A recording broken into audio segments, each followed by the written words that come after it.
નમસ્કાર, મારું નામ છે મનોજભાઈ મિશ્રા. હું રામ સાઇડ કંપની વતી આવું છું ને આજે આપણે થાના ગલોલ ગામમાં આવેલા છે. જે વડિયા રોડ ઉપર એક વાડી છે જ્યાં આપણે ડેમો કરેલા હતા. ત્યાં આપણે ફિલ્ડ ડે પ્રોગ્રામ રાખેલા છે. ત્યાં આપણે આવેલા છીએ અને આ જગ્યાએ આપણે અલવિન વંડરના ડેમો કરેલા હતા ને જેમાં ના કરેલા હતા એ પણ માહિતી આપીશ. તો સૌથી પહેલા કાકા તમારું મને પરિચય આપી દો ના.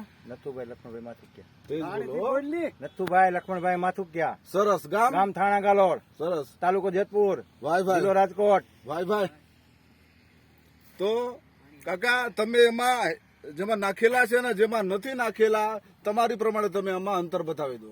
એમાં 50% નો ગાળો છે. આ વસ્તુ સારી છે. આમાં ફૂટ છે, તંતુ મૂળ છે. આમાં નથી પડખે. પડખે નથી. even હાઈટ પણ સારા છે, હાઈટ સારી છે, ફૂટ પણ વધારે છે ફૂટ વધારે છે. અને એમાં ફૂટ ઓછી છે. અને આમાં તંતુ મૂળ નથી. આમાં તંતુ મૂળ બહાર આવી ગયા. બોલો. અતુલભાઈ ડાયાભાઈ માથુકિયા, થાણા ગાલોડ, વડિયા રોડ માથે વાડી. અતુલભાઈ ડાયાભાઈની વાડી છે. અતુલભાઈ ડાયા માથુકિયાની વાડી છે વડિયા રોડ ઉપર, જ્યાં સ્પષ્ટ ડેમો કરેલા છે. જે રોડ ઉપરથી પણ દેખાય.